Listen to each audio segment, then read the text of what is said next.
ang tinatawag na wara, ano?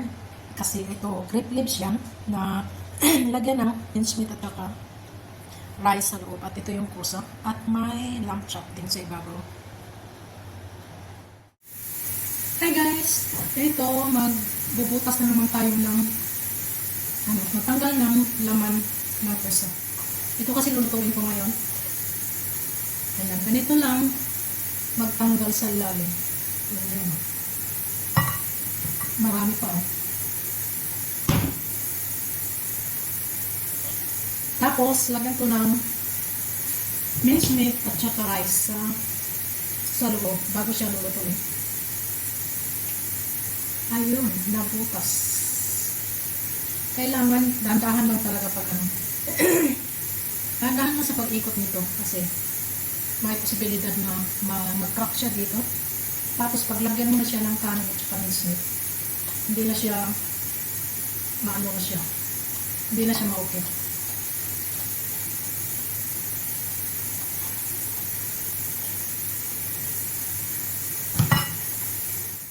Ito na guys, ang mincemeat at saka rice na minix ko lang. Dati, pag nanuluto ako, minuluto ko muna yung mincemeat, pero this time hindi na. At ito yung kusa. Ayan. Lagyan lang natin siya sa loob. Ganyan lang. At huwag masyadong punuin kasi yung bigas, nag-i-expand din siya. Para hindi siya puputok. Ayan, ganyan lang.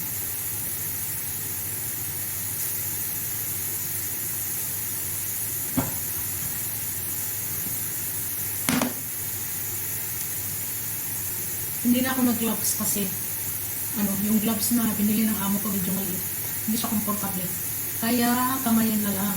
Naghugas naman ako ng kamay, ng maigi.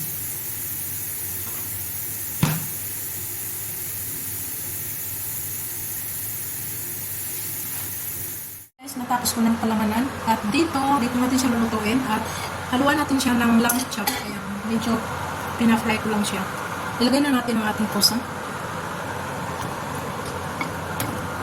At ang sauce nito ay lang, yung 7 spicy at saka lagyan natin siya ng lemon.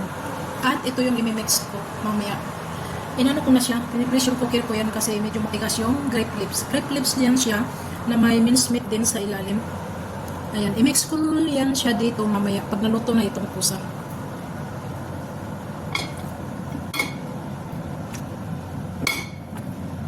At dito may natirang mixture na mincemeat at saka rice.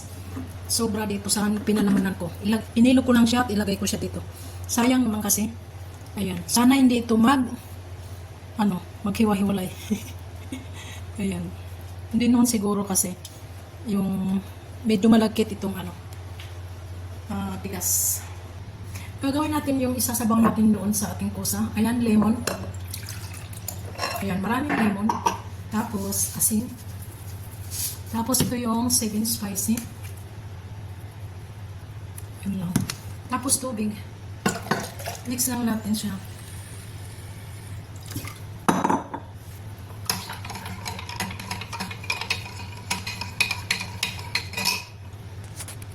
Ayan, nilagay na natin ang ating sabaw. At tutuin lang natin ito sa mahinang apoy na mga 1 oras siguro. 1 oras mahigit. Ayan.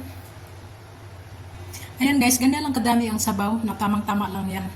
Maluto yung ating kusa. Takpan at hinaan lang natin ang apoy. Ayan, luto na ang ating zucchini at saka yung waraana. Ayan, luto na siya. 1 oras kalahati or madalawang oras ko siyang pinapakuluan. Thank you for watching. Bye-bye. Ingat ang lahat.